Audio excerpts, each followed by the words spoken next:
he never really pumped any money into the impoverished areas. Where the poor blacks are, where the poor Hispanics and the poor whites. Let me tell you, when you talk about, I mean, there's always going to be an Appalachia, okay? There's always going to be a ghetto somewhere, and Well, you name a president who has done that, yeah, and that's when you start getting into the American character what and the you what American you what you policies, when it comes to and you know. when it comes to areas like that, what you really have to do, it's a massive re-education. Children have to go to school and graduate, okay? You have to have, like, sometimes you get these billionaires that promise, they adopt a kindergarten class in Harlem.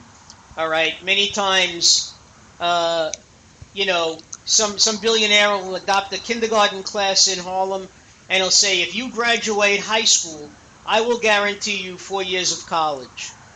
You know, and you got to give people a chance to lift themselves up by the bootstraps. You know, because when you see pictures of the inner city, when you see pictures of the mountains and the shacks in Appalachia, or you see the squalor that uh,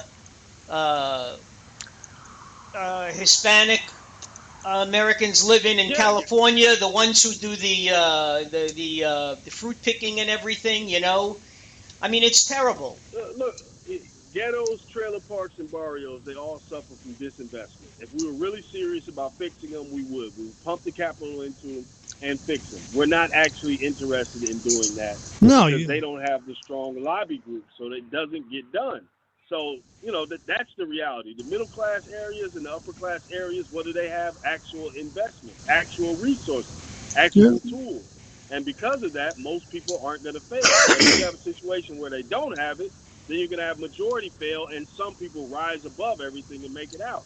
But this is not difficult. But the poor are the unwanted and the unlobbied in America, and that's the way it's always been. So it's like Barack Obama didn't do anything, and neither did the 40 previous presidents do anything because yeah, that's not who's important. They don't help you as far as your campaign money. They don't help you as far as policy, and they don't determine how the economy goes. If you get in office and you piss off the top 1%, just think if they pulled their money out and shipped it to China or shipped it to somewhere else and put it in that market, your economy the next day would fail. So you're always beholden to those people Yeah. just because of how our system's structured. yeah. But Yeah, so. the other thing I always wonder, why doesn't anybody talk about all the people that get killed in Chicago, shot in Chicago? It's just like, I think since Obama took over 3,000 there were 3,000 shootings in Chicago. I'm not sure for shootings or That didn't killings. that didn't just start happening with Obama. I suggest do this Oh, that's tonight. been happening. I did this with I did this with a nephew of mine. Do this tonight. Google history of Chicago violence, Oh and no, you'll it's see always from been the there. start. It's Right, always Chicago has always been a city who can't employ enough people, have way too many people, and the black market has always thrived. In 1928, they had 540 murders. The highest has been since was 2008. They had 508. So the gang activity, the fights over turf, the fights over the black market, that's always existed in Chicago. Like this is nothing new. no. I'm It just not happens saying to be black people in that position now. No, I'm just giving that historical context because people really don't know about Chicago. Oh, And you go back to Prohibition, you go back to the era before that where it was just people immigrants who had just come over. It was Polish, Irish, Italian, and Jewish people having the same fights over the same turf and dying in the same numbers. So this is Chicago historically. yeah, but you would think that a black president would at least talk about it. The older blacks that are getting killed there. Yeah. What's he going to talk about? Chicago's failing? I That's mean, where he's from. Hillary, that's where she's from. Hey man, I Hillary don't did mean to not sound spend like that a much time in Chicago. yeah, You, and I don't mean to sound like an old bitter guy, but look, man, these people don't care about normal people, man. There've been white absolutely. politicians forever who didn't do a thing about Appalachia. Barack Obama's not going to do a thing about the hood. They don't care about these Of people, course they don't. me included. Yeah. Look where Obama goes on vacation. Where's he going? For the last 8 years, it's always been Martha's Vineyard, Probably the most white place in the country. He's probably the only black person there. So that's who the guy is, man. But don't hold him to a different standard that you hold other U.S. presidents. Is what I'm getting at. Oh He's no, the same type of guy as them. He'd be fully comfortable sitting around with the other 41, and sitting around, having a conversation, because that is the class of people he's comfortable with. That is the class of people he likes. That is the class of people he respects. But as far as normal, everyday working people, he sees them like other politicians do. Another polling point, another vote. Yeah. That is it. It's unfortunate, but it's true. Just look at him like you look at the rest of them, man. I'm just saying. I laugh at it. He's the same thing. I just figured out how Trump could get elected. He keeps talking about the wall. If he started building the wall now with money out of his own pocket, people would actually believe that he's going to build a wall. Hey, that would speak volumes if he actually started doing that with his own money. That's true. Yeah. The funny thing is, Trump really missed the play when he went after Latinos. Yeah, he did. Play would have been to talk about the mass deportations, because they keep trying to say, "Oh, the wall's unsecure." Latinos are actually leaving America in way bigger numbers than they're coming here. And if he had hit on that, he could have actually got them on his side, as opposed to going at them full frontal to appeal to people who don't like them. That's right. The weird way of looking at things. But yeah, Obama and ICE, man, they're just locking up people every day and shipping them out, man. Obama somehow is skating on that with the Latino base of voters who aren't bringing that up a lot. But yeah, Obama's really going after it. He has deported more immigrants than any past president right now. Yeah. But I think you need a good border for other reasons more than anything else. Just try to help stop the drug trade. Somehow you got to help stop it. Well, if you think they're trying to stop it, I got a bridge to tell you as well. I'm not saying they are. That's all I'll say. Did I say they are?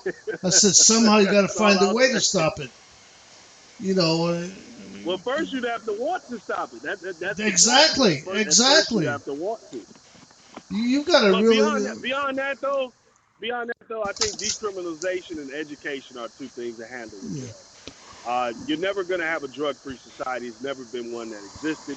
And the adult way to handle it would be not to lock people up for having a bad habit or taking on something that's do like what Europe has. Do it, exactly. You go in, get your shot, get your fix, whatever it is, go home, and that's it. Go to work, do whatever you do. You don't have to rob anybody because you don't have enough money for your fix. I mean, these drugs are cheap as hell. They're only expensive because they're being sold in the street. If the drug, if the government controls it, it's nothing. Heroin is cheap. Black market raises prices and causes violence. That's what black markets do. Yeah. So, I mean, it's a huge mistake. Huge mistake. And we still roll with it. I tell you another thing, too. If you got rid of all drugs tomorrow, on Monday, I don't think Wall Street would open. If those boys couldn't get their nose candy. Probably. But, heroin, there's a lot of people dying now of heroin. It's really getting bad. Because it's cheap now. It's cheap, and, you don't know what kind of quality they're getting, and, Yeah, it's dangerous, man. You're playing Russian roulette every time. And, it did become readily available after we took a military adventure into, some country. Yeah, exactly. Well, that's because, the president's brother was the biggest supplier and supporter of the poppy seed, Indeed. And the crop. Indeed. I mean, Afghanistan, what's the biggest product? Yep. What's the biggest product in Afghanistan? That's what we were talking about. That's what we're talking about. Exactly. Yep. So we get that, and then all of a sudden we get this epidemic all up and down the East Coast. And the reality of it is, the sad part of it is, this is mostly white teens and white young adults who are going through this heroin epidemic, but it's not being presented as, this huge crisis that it needs to be, because people don't want to look at white people from that fact. Well, I'll tell you, when getting the word out like they should, but when white kids are dying, man. Naj, when they had the town halls in Connecticut, whether it was Republican or Democratic, a couple of people did stand up and they were talking about that. A lot of people. They said people, don't understand, but we have a definite, problem here. And how would you address it? Because they just don't know what to do. Was it Vermont or New Hampshire's really bad? Are addressing it. I'm talking about the government, like a big government. Vermont, you remember the I big think. PR push on crack in the 90s? In the 90s, they got the word out about the dangers of crack cocaine use, the danger of cocaine use. That same effort is not being spent on heroin. But they did put in a bill, though. Obama put in $1 billion bill for rehabilitation and health services to help people kind of get off this heroin addiction. So they are doing that. I will give Obama that. But guess what? These people don't want to get off it. Well, if the government could control it's hard to get off. It's hard. It's hard to get off. If the government could control it like they do in Europe, just like if the government could control prostitution and say, listen, ladies, we'll keep you healthy and clean. You come in once a month and you go see the doctor and everything. I mean, this is what you're wasting money on. I mean, listen, if the money could be put to better use elsewhere. You can do it in Nevada. You could do it anywhere else also. Yeah, a lot of that is some of our Puritan idealism of what morality is. But, yeah, I'm in agreement with you on that. And most people would get mad at me for agreeing with that and say, oh, you think that's okay for a woman to da-da-da? You're like, well, wait a minute. If you don't do that, then you have the black market of it to where they're getting abused and beat up and possibly, robbed and raped and all that other stuff. So it's still going on either way. I mean, your solution seems to be safer to me. Well, the amazing thing is that, these bunny ranches in Nevada, there are a lot of married women who work there. And, their husbands know that they're working there.